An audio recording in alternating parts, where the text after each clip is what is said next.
What would you say you do here? What would you say you do here? That iconic, very famous scene from Office Space where the Bobs are calling people in and just trying to get a handle on what it is that's really going on here. Um, and here we are, essentially the Bobs are having that same discussion with lots of people within the government. And there's a lot going on here. This is a some parts fascinating, some parts sad, some parts depressing. And for me, my perspective on it is I find it to be pretty confusing. I find it to be pretty confusing because you have people who are so upset about what is really a pretty minimal request of accountability and oversight. And that makes me sort of scratch my head and say, well, what's really going on here? And uh, there's so much going on here, and I wanted to dig into it. But fundamentally, I think it's just that people are anybody that's offended by this. I don't know that they're offended by the request more so than it's just that they don't like the people that are making the request. And I get that. And is it Elon Musk? Is it Donald Trump? Is it tech bros? What is it that is offensive? Is it all of the above? Or would it be anybody making that request? Would immediately become the bad guy slash gal and F them, us versus them, in group versus out group kind of a thing. And it was when Elon Musk bought Twitter and went into Twitter, it was, what is the term? Delicious? It was somewhat delicious to watch the reaction of what I perceive to be a lot of entitled, spoiled brats getting their privileges taken away. And in that example, the privilege of working at this shiny tech company with all these perks while doing very little. Now, that's very different from what we're doing with the government, isn't it? Or is it in a lot of ways pretty similar? Hmm. I just read that the average salary for a government employee is over $120,000 a year, and the average salary for a private sector employee was like 60, 68 or something like that. So there's something going on there for sure. But I perceive this massive disconnect. So on one side, you've got people who are highly offended or bothered by the request to respond to an email. Email simply said, tell me 5 things that you accomplished last week. Okay, very well. On the other, you have people offended and bothered by the people who are being offended and bothered by the same request. So I think fundamentally it's this. If you work for the government, if you are a government employee, you, your compensation is coming from my tax dollars. And based on that, you are not immune from a request like this. You are not immune from accountability.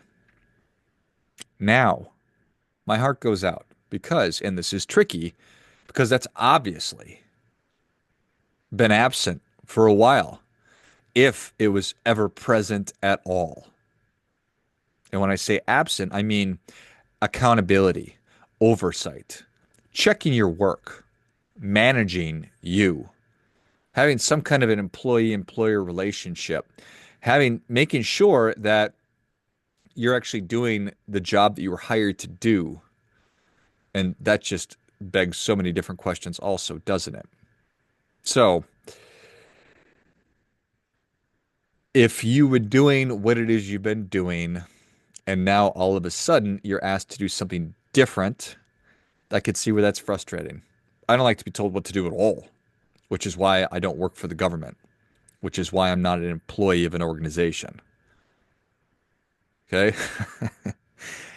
You work for the government. You are an employee of the federal government. You are responsible for Somebody asks you what you got done for explaining what it is that you got done. If you didn't get anything done, you need to be able to explain why it is you didn't get anything done.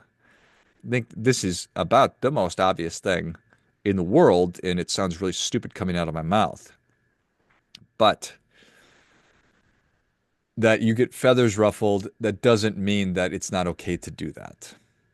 In fact, that's the whole point of the exercise, that the current state of affairs is entirely backwards, and the process of correcting it is going to be uncomfortable. Not everybody's going to make it. And that's kind of the point, too, if not the absolute point. We can take a giant step back and talk about what the role of the federal government is. And I think that that is extremely beneficial and worthwhile, and not something I'm going to do right now. But have you ever thought about that? Have you ever thought, okay, what is the role of the government? And then you start going one by one through all these different agencies, and that's the conversation that we're having right now. Is this needed? Is it necessary? Is it viable? And it's maybe not a binary answer, but we need to have the conversation, and we need to look at each role because each role costs a significant amount of money. And we do not have a limitless supply of money, regardless of the way that our government may act from time to time over the past 20 years or so, give or take. So I have and I mean, anytime you deal with people and you're in a basic human system, I've been talking a lot about and thinking a lot about this, not in the context of the federal government and Doge and everything that's going on, but it's all very germane. It's all very related. If you've ever done anything with other people, you know that it's really challenging because not all people are the same. In fact, everybody is very, very, very different. And there's a continuum of how committed slash ambitious slash interested slash hardworking people are. On one end, there's extremely driven, hardworking, smart, intelligent people. And on the other end are extremely not hardworking, low IQ, low intelligence, low work ethic kind of people. And then there's lots of people all across that spectrum, all across that continuum. You know this because you went to school with people. You know this because you did homework assignments. You do this because maybe you work in an organization where you're on teams of different people. The way that they do things, everybody does things is different. The way that we show up is different. And in a lot of ways, that's a good thing. But in some ways, it's not a good thing.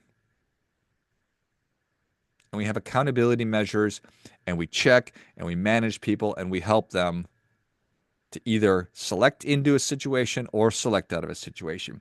And when that's not present, that's when things go sideways. That's when waste happens. That's when fraud happens. That's when it just doesn't work.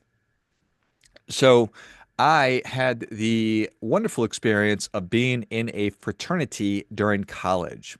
In a lot of ways, my college experience was a form of drinking camp with girls mixed in, and it was super awesome and super fun. And I got to play tennis and got to go to parties, but I also obviously went to school and I got a great education. And I got the opportunity to be part of this fraternity, which offers a lot of unique things as well beyond simply the social aspects of it. And that's 100% there. So if you've had a Greek life experience, fraternity or sorority, maybe you know what I'm talking about. But like anything else, there are great fraternities and crappy fraternities and great sororities and crappy sororities.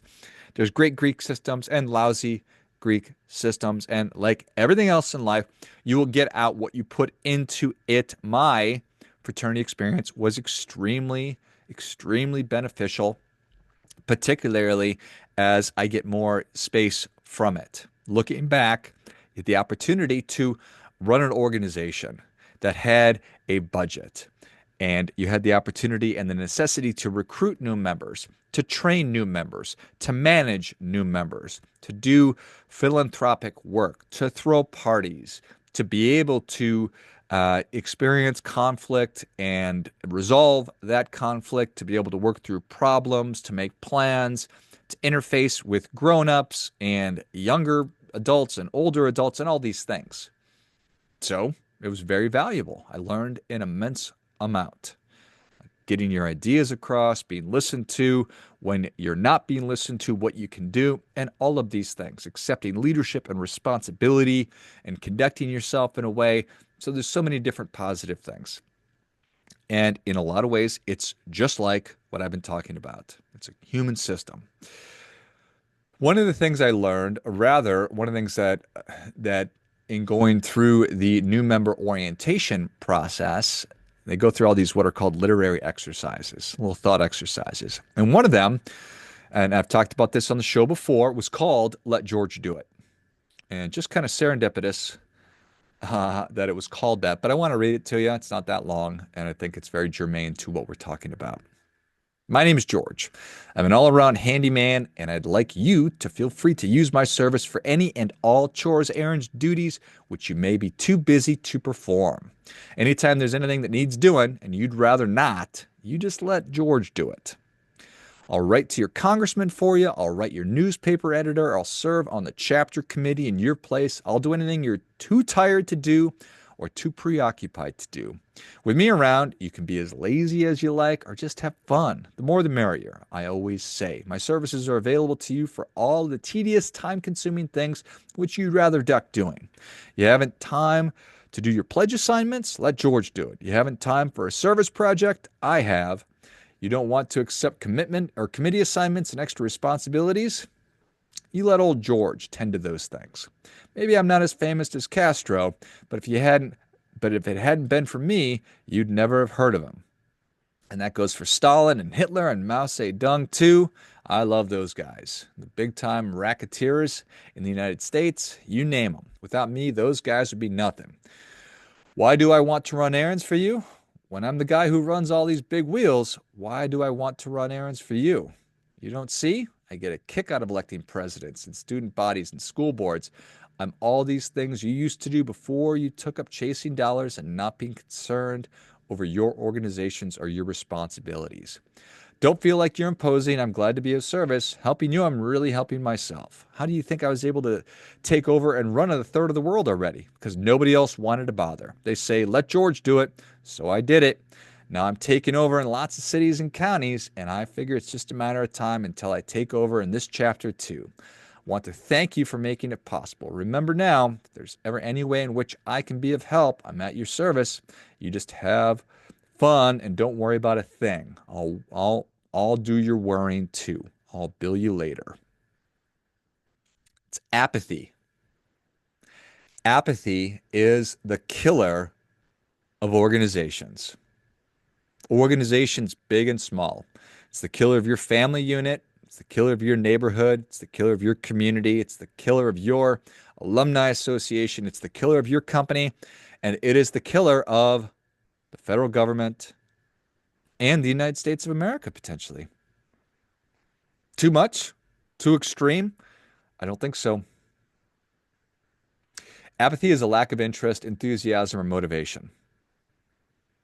It's not caring about things that normally might matter, like work, relationships, goals.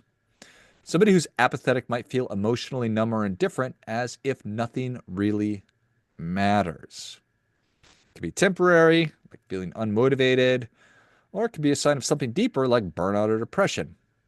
Apathy can and will kill any organization by slowly draining its energy, creativity, and effectiveness. How does it happen? Well, low productivity, when employees stop caring, they do the bare minimum. Work slows down, mistakes increase, deadlines are missed. They make poor decisions. If leaders and employees lack motivation, they may ignore problems or avoid making necessary decisions. This leads to stagnation and decline. No innovation, certainly. Apathy kills creativity. When nobody's excited or engaged, no ideas happen. the organization falls behind competitors. A toxic culture emerges. If nobody cares, morale drops. This creates a negative work environment where disengagement spreads like a virus. It's not just a lack of engagement, it's actual disengagement. Turnover happens, not in the government, but you're not going to attract in talented, highly motivated people because the best employees leave and those who remain are just the ones that are going through the motions, the toxic ones. And then customer neglect happens, which is the citizens of the United States in terms of the federal government because we're the customers. So apathy leads to poor customer service and a lack of responsiveness to customer needs. Ever been to the DMV? This damages reputations and drive customers away. You can't adapt. An organization constantly needs to be evolving to survive. Name me an organization that can just let rest on its laurels and still be okay. Doesn't work that way. Doesn't work that way.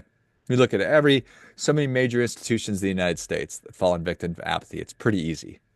So ultimately, apathy creates slow decline. It's slow death. The organization doesn't collapse overnight. It just gradually fades into irrelevance. Hmm. Do you agree? Do you believe me? Have you seen it? Do you know it to be true? Because it is true. Doesn't that just sum up so many of the problems that we're facing? It really sounds like so many of the problems at the federal government, at the bureaucracy, that somebody would be so offended. Tell me 5 things you accomplished last week that you got done last week. Oh, what? How can I be expected to do that? That's crazy.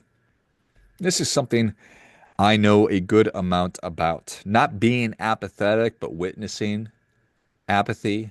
I mentioned the Greek life thing. But I think that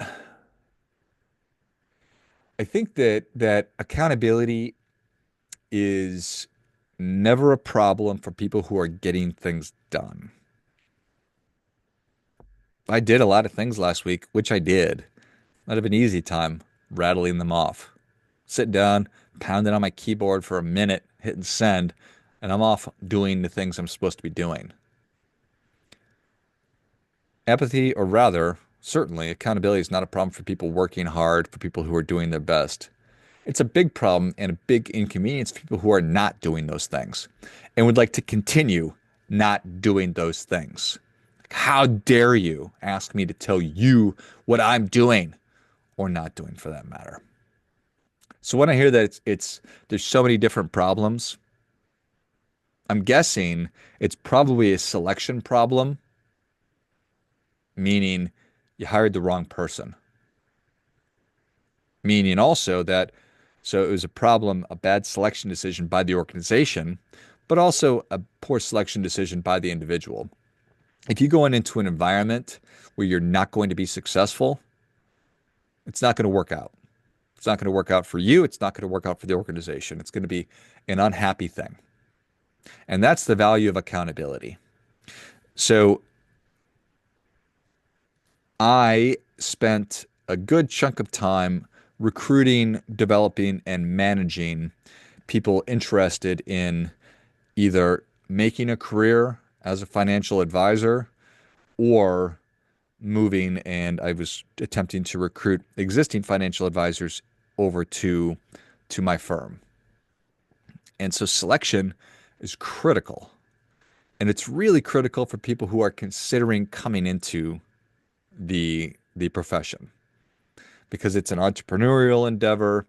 There's a lot of, it's hard to get started. There's a lot of technical knowledge which is necessary. So there's a lot of attributes that somebody has to have in order to be successful. And if you have those, that's a great thing. But if you don't have those, it's not a bad thing. It just means that this is not a good fit for you. And without accountability, and in this example, it's accountability from your behaviors, from your activities. If you don't do the things that that is proven to say, if you do these things, this is the result you're going to get. If you don't do those for a couple of weeks in a row, we're going to have a really serious conversation because it seems as though we made a poor decision. I made a poor decision because it seems like you don't have the desire or the ability to do the things that we tell you you need to do. And you made a decision, a poor one, because you obviously aren't happy doing these things either because you're not doing them. And I believe that true love is holding people accountable because it doesn't do anybody any good to languish in a career, a job, a situation where they're not going to be happy and successful. It's bad for them, it's bad for their family, and on my side, it was bad for me and my organization. So, all of that is dependent on whether or not, well, let me take a step back. Number one is you have to have a culture of accountability to get there. So, some work that I'm doing right now is because I no longer am in that role, it's been a number of years, but I still consult to financial firms, helping them to create cultures of success, of high performance. And when you have that, it's a lot easier to attract top performers in. When you have an existing culture of mediocrity, of low performance, it's toxic. There's apathy, and it's difficult to attract top performers into that environment. So the challenge becomes, how do we change our existing culture and turn it into one of success, one of excellence, one of performance?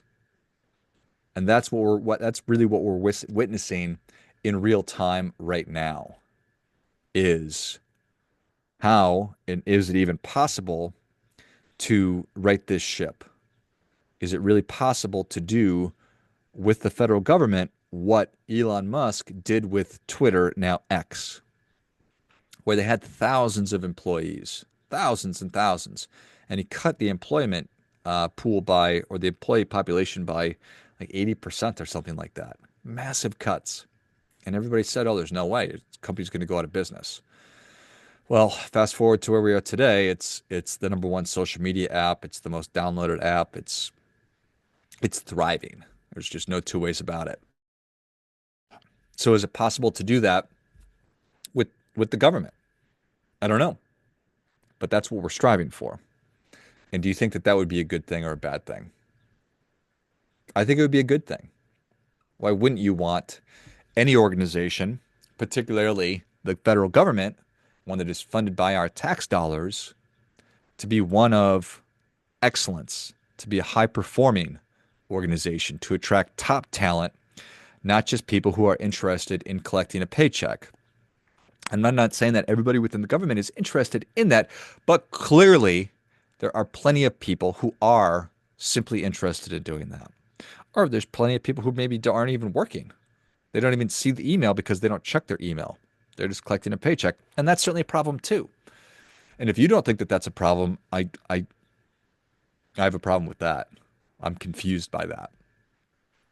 And so I guess if I were to, which I was not expecting to, make a plea, it would be to not try to see past if Donald Trump and Elon Musk and anybody else, the new administration, offend you, to try to see through, see past the individual and to see the work that they're trying to accomplish and the change that they're trying to catalyze. Because I think that's immensely valuable. And if successful, it'll make our country better. It'll make our financial, it'll make us just more valuable or viable moving forward. We certainly can't be, we can't tolerate apathy. We can't tolerate mediocrity. If we want to continue innovating, if we want to continue to be a force for good in the world, we're going to need to make improvements. We're going to need to make changes. We're going to need to shift culture. And that's not an easy thing to do. But Elon Musk has a history of doing it. So why not give the guy a shot? And nobody wants, I don't think that there's a single person out there who doesn't want a robust, highly functioning federal government. I know that I know that's what I want. I want a highly functioning, powerful, effective federal government. I want the most at-risk people in our population in the United States to be taken care of. I want their mental health to be taken care of. I don't want them to be without food. I don't want them to be without shelter. I want all of their needs to be met. Full stop. That's what I want. And I know that there's a lot of good people within the government who are working really hard in order to facilitate that, in order to make it happen. And I'm interested in having them continue to do that. But the path that we're on is just not sustainable. It's not even close to being sustainable. I've been talking about the federal debt for a long time, since 2018. Long time. So it's music to my ears and eyes. It's music to my eyes to be seeing what's going on. And do I wish that it could be more delicate? Maybe, but not really. But not really. I also appreciate that there's an appetite for this kind of thing right now, so you have to strike when the iron's hot. Just need to do the work, rip off the Band-Aid. It's the only way that it's going to get done. So, I'd love to hear what you think about this, what you think about apathy, and what you think about accountability. I think that those are essential to the remedy to apathy. I do believe is accountability. And that's the exercise we're going through. So, as Elon is trying to do this with our government, I want you to do it with you in your life as I do it for me and in my life. Do your part by doing your best.